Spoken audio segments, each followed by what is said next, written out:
Alright, so welcome back to New Vegas. Alright, so today we are heading off to the moon. I just need to buy Cassidy caravans here, then get a room at the motel in Novak so that I can drop off my companions. This isn't a random location, by the way. The guy we need to talk to about going to the moon, he is right over that ridge there. Take this list. We'll need this stuff to put together the rocket booster. Wait, what the fuck? I need a bunch of shit? I fucking hate this type of game design. Alright, so first I robbed the guy's house, which gave me most of the Nuka-Cola I needed and the stupid pot. But then shit got hard. First I went to every single doctor in New Vegas for the mentats, but I only found a few. Then I started pickpocketing random people and somehow ended up in a shady back room at Camp McCarran where there was a drug dealer. And then I was like, oh, people that do drugs probably have drugs on them. So I went to Red Rock Canyon and got one mentat off of Jack, and then I started hunting down Vipers and scrounged up the remaining 3 that I needed, and now we can boom to the moon, baby.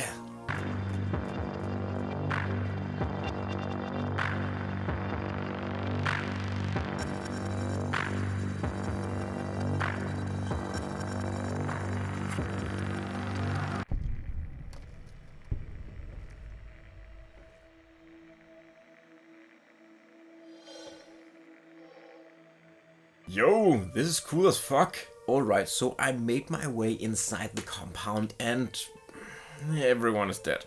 I guess I have to find Agnesa, the guy who's back on Earth's girlfriend. I checked the building I was in and found a terminal that granted me access to a greenhouse, and here I learned a lot.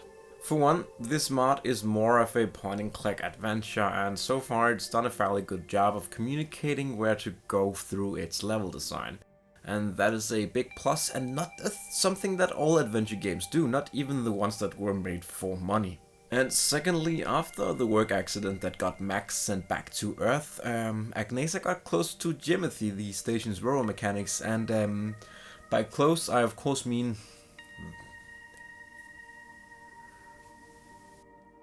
they banged!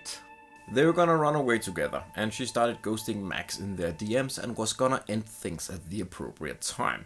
See, we can see the exchange, and right when Max is booted back to Earth, she's very quick to respond, but as time progresses, she responds in shorter and shorter communications with longer in between said communications.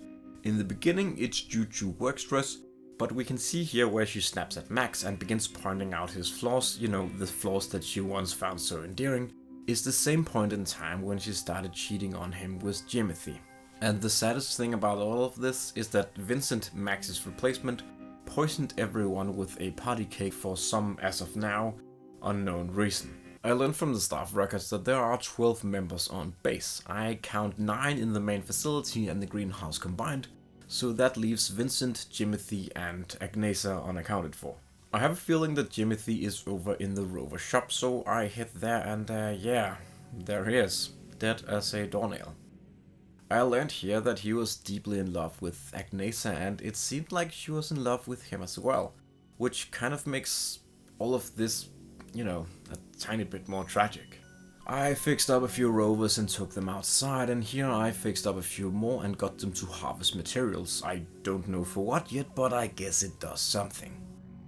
Inside the rover base I found a key to the comms facility, so I head there, and on the 2nd floor I'm confronted by Vincent, who is some sort of spy, and he is attempting to end the lockdown that Agnesa initiated, which is the reason why we're here.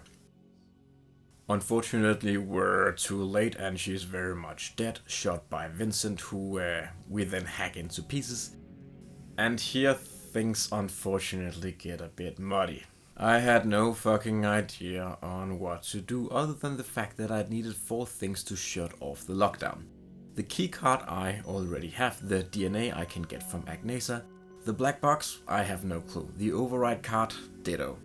And there are no clues telling me where to look for these things. There is a data pad downstairs, but it's locked with a very hard lock/hack, and I can't get past that. And there aren't enough drugs on the base to boost my stats so that I can hack it either. Poking around the rovers, I found some sort of box in the generator cage, but I couldn't reach it. I went into the greenhouse where I found a rake and a shovel, and when I went back out, I found out that one of them did the job, and I managed to sort of like scrape the chest out. And in the chest I found the black box. As for the override card, I checked all the rovers, checked all of the bases, checked all of the terminals, and then I rage quit, looked up a walkthrough, and found that it is up here in a kind of dark corner that you actually can't see. With it, I entered the lockdown and got an update. Get back to Earth, which is easier said than done. I'm supposed to go on the rocket, but the rocket needs fuel. There aren't 15 Nuka-Colas on the base or normal vanilla Mentats to make the fuel, and no Max to make it. So I went back to the walkthrough, and the walkthrough showed me that in the first building I went to on the base, one of these 3 random B cassettes can synthesize the fuel if I find the components, which are thankfully easy enough to get, but how the fuck would I know any of this? This is not information that is made readily available to the player at all. If the game wants me to go back to an area that I have naturally progressed past, it needs to inform me in some way. Sure, the facility isn't big, but it's cluttered as shit, and the normal way of finding the thing that is not like the other vanilla things doesn't fucking work when there are 5,000 new objects and another B cassette that does another thing unrelated to the fuel, which just kind of throws you off the trail of pursuing the beaker route. Anyways, after some back and forth looking at the walkthrough and trying things, I managed to synthesize the fuel and get my ass back to Earth. As we land, Max greets us and we inform him that Agnesa is dead. He asks us to set up a memorial and we do, but when we go to his house to get him, the quest ends as we find a note that he left behind telling us that he bailed and that the house is ours. Alright, so mod ended, I guess. Bit of a frustrating pixel hunt ending, but it's a mod and it's very impressive for what it is.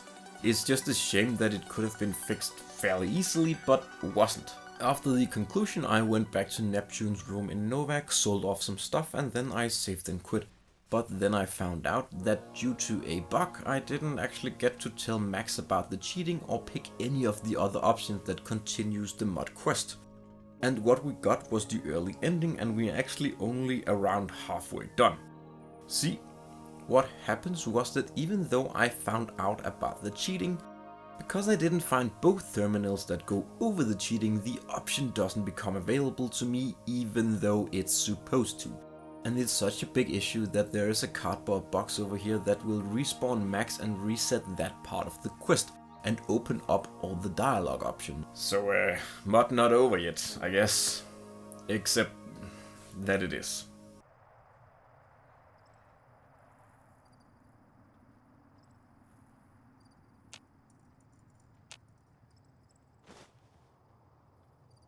I can't get the box to work. I first tried on my current save and then I went back to a previous saves, and while I could get the box to start its dialogue, I couldn't actually get it to reset and get Max to respawn.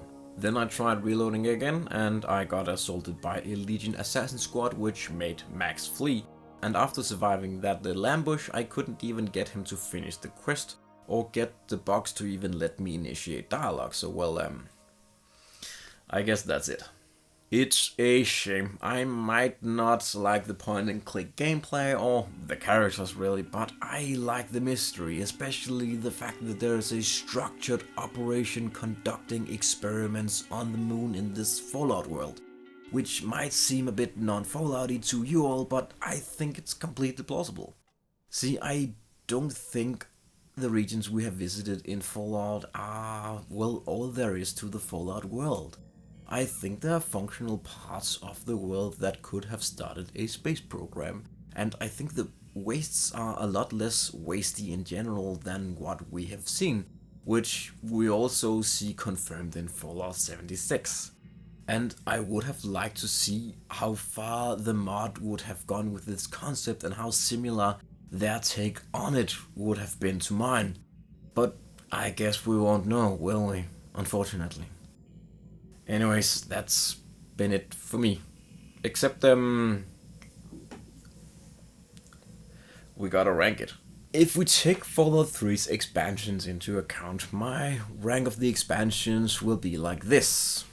Point Lookout would take 4th place, 5th would be Honest Heart, 6 Broken Steel, 7 The Pit, 8 Dead Money, 9 Gunrunner's Arsenal, 10 Operation Anchorage, 11 Mothership Zeta, and Boom to the Moon will fit in at number 10 on that list, taking Operation Anchorage down to an 11.